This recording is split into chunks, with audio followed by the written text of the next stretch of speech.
Hello దోస్తులు, చాలామంది సేమియా ఉప్మా అనగానే వద్దు అని ముఖం మారుతారు. కానీ నేను మాత్రం కావాలి అని పళ్ళెం తీసుకుంటా.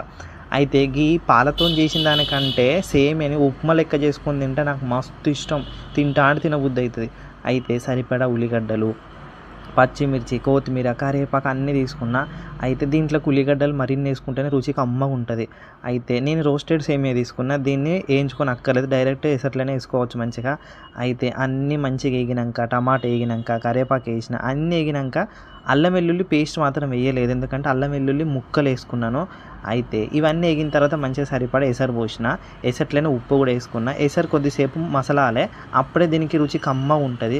అయితే మీలో ఎంతమందికి పాలతో సేమియా చేసినంటే ఇష్టమా, లేకపోతే ఈ సేమియా ఉప్మా అంటే ఇష్టమా, కింద కమెంట్ చేయండి. నాకు పాలతో చేసిన దానికంటే ఇట్లా ఉప్మా చేసుకొని తింటేనే మంచిగా అనిపిస్తుంది. మంచిగా సింపుల్గా ఉంటుంది. పొట్ట కూడా తిన్నాక ప్రశాంతంగా